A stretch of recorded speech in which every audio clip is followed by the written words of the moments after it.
impinduka zakozwe mu Bwongereza nabonye zirimo abayobozi bavuga ko bo bakemerera muri ari y'amasezerano Ubwongereza bwari bwaragiranye n'u Rwanda, Ubwongereza bwagomba kujya bwohereza abashaka ubuhungiro iwabo bakaza mu Rwanda.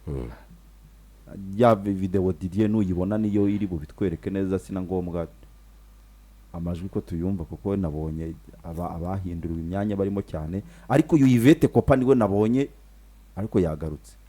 Yvette Kopa yagarutse, ariko Yvette Kopa urumva ntago yagarutse ashinzwe ibirebana n'umuryango n'imibereho myiza ya muntu nkuko yarahari.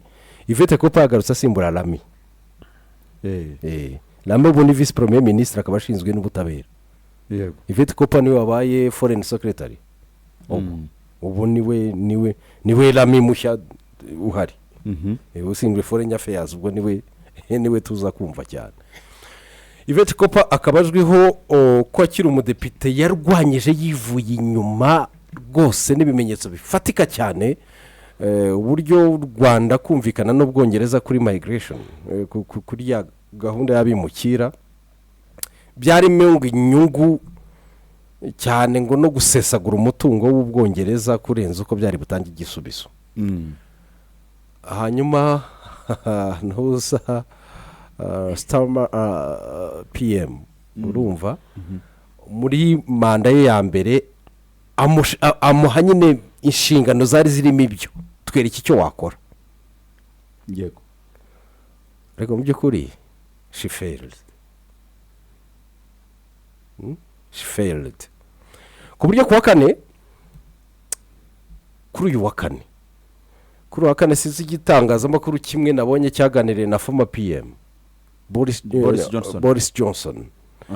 Boris Johnson ati ari nawe mucurabwenge w'iyi projet. Ati njyewe nabwira umuntu witwa Madam Yvette Kopa, genda ujye Kigali ubapfukamire usaba imbabazi uvuge uti naribeshye. David Rami Mr Food yazamutse rwose, ndabona yabaye n'intumwa muri leta. Deputy Prime Minister rwose akaba Minisitiri w'ubutabera. Yvette Kopa foreign secretary. Nani nakeza byo. Rwose hano burya agenda birahurira hese n'intu. Birahura biraza guhura. Twavugaga rero Johnson Boris Johnson namubwiraga ati nge nkugiriye inama rwose itari gitoya. Kigali babwire ko twakojeje. Kigali babwire uti urumva twarahemutse twinyuzemo, mureke twongere dutangiza ya gahunda, kubera ko uri muri koza hirya ukajya mu bindi bihugu ugerageza gushaka uburyo wa bigorora ukabishyira ku murongo ukagira n'ibiki, ariko va muri ayo nyara kujya Kigali bagufasha. Murabyumva? Ariko no muri Kigali yaravuze ati twebwe tuzahora duteza amaboko, ndetse icyo gihe bavuga bati muzasubiza amafaranga. Ati nta mafaranga tuzasubiza ko nta masezerano twishe, ahubwo asigaye nayo ni muyohereza, ahubwo na twatundi twasigayeyo ni mutuduhe kuko amasezerano yaracyahari. Hari hasigayemo harya miliyoni 50 cyangwa n'ibihumbi 50 59 ngira ngo by'amayero. U Rwanda kubera ko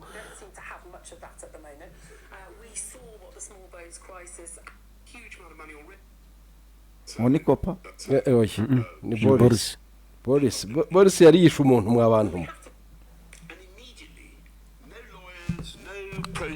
You're processed in Rwanda. But the trouble was the Tories called the election before you could get the people on those flights, so we'll never know.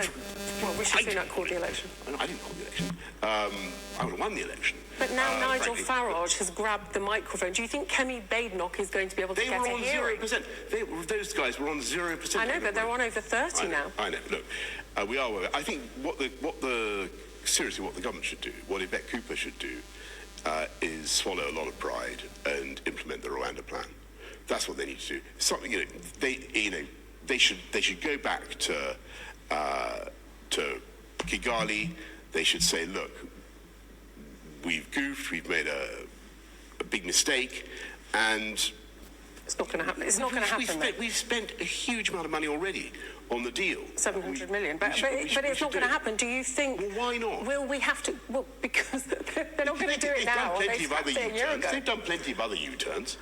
They did a U-turn on the winter fuel payment. But do you think it will be necessary to pull out ultimately of the ECHR, the Refugee Convention, all of these international agreements? Will we have to go that far? Because the public are listening to Nigel Farage. He's making all sorts of promises.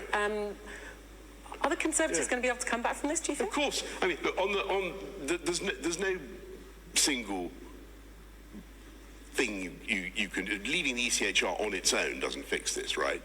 I think it does help in a lot of cases. I've come round to it, definitely. But it's the Rwanda plan. It's the thought that you're sitting in Calais, and you're thinking, what's going to happen to me when I arrive in Kent? Am I going to get immediately taken to a hotel? Am I going to get... Are UK lawyers immediately going to hand me their cards saying, you've got a problem, ring me up? Or am I going to find myself immediately flown to an East African, Central African country? And I think it would be... That's what we need to do. And actually, Chris Philp, the Conservative Shadow Home Secretary, has, I think, done a very, very good job. Chris has done a very good job of holding the government to account on this and reminding them of their failure on Rwanda. I mean, Starmer was sympathetic as soon as he actually went to Albania. Do you remember that thing that he went? uwo ni Boris Johnson ati ikintu Yvette ubwo yabivugaga Yvette ata iyi reshuffle itari yaba hari kuwa kane ko kandi iyi reshuffle ngira ngo yabaye kuwa gatanu nimugoroba. Ahangaha Boris nawe yavugaga ati inama nabagira basubira i Kigali bagende bavuge bati we made a huge mistake twinyuzemo niko umuntu yavuga mu Kinyarwanda twinyuzemo ati kubera ko iyi politike ku ruhande rwacu tukiyobora twayitinzeho ibijyanye n'abimukira nta gisubizo kindi Ubwongereza muzabona cyabanyura nka gahunda bari mwagize tarega uretse wowe ati igihe twabitekerezaga bagenzi banyu bo mu itangazamakuru baducanyeho umuriro dufata itsinda ryabo tuburiza indege barangajwe imbere na BBC baragenda bakurayo inkuru bahagarutse ahangaha bavuga bati nyamara aba bantu bazaba babayeho neza kandi muri iki gihugu twasanze umutekano ubuzima buzaba ari bwiza bigarutse ahangaha mu bikiniramo politike muvuga ko ngo mugiye gutanga igisubizo cy'uburyo ngo muza gukorana ngo n'ibihugu duturanye ngo mukarinda amazi naho abo bantu binjirira ko mugiye ngo kongera abapolisi 13,000 ahangaha ari byo mugiye gukora kabimukira bakanga ko bikubye kabiri paraporo y'uko twabisize byagenze bite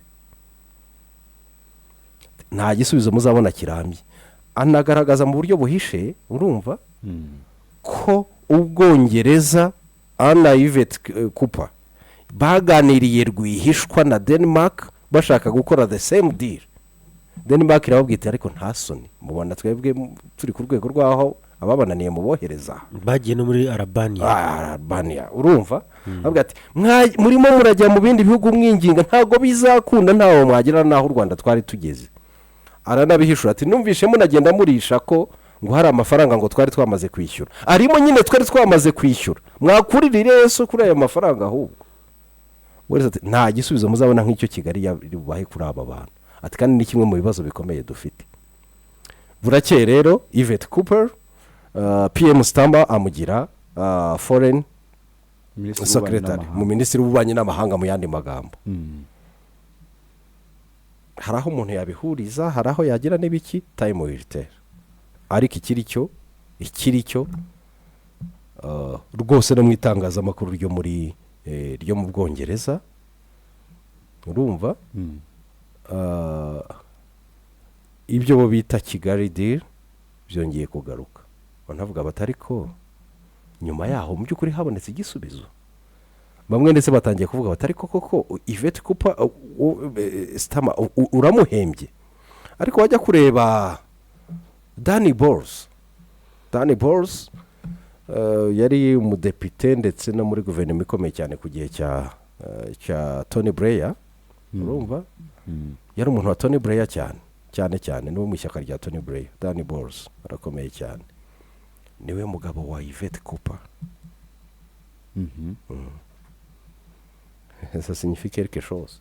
Mpamvu ngashyize umugabo wa Yvette Cooper.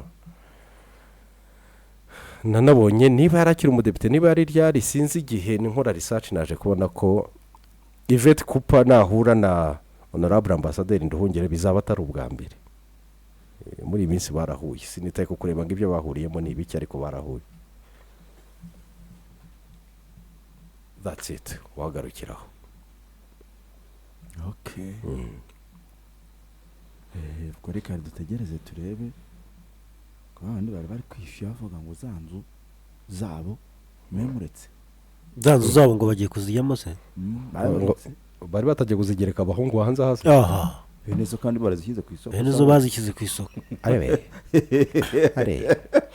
Bene zo bazishyize ku isoko. Aha, ntubonara kuko si binavugaga. Didier utambaye ikoti akaba ari muzima. Utambaye ikoti aba ari muzima cyane. Ariko verisiyo kote. Yego, reka dufata akaruhuko mo gato rero, ubwo turagaruka mu kanya. Noneho turi kureba uburasirazuba bwa Kongo, ibibazo birimo, akavuyo, akajagari, ndetse mutaza kugira ngo byoroshye. Wazarendo yashyizeho igipolisi cyayo, yirukanyemo FARDC, intambara yo yashyushye. Ariko byose wareba ukabona na FARDC nayo ubwayo hari urwego rw'ubuseri itari kuzuza. Reka tugaruke tubirebere hamwe. Na BNB Kigali FM 89.7 buri ku cyumweru.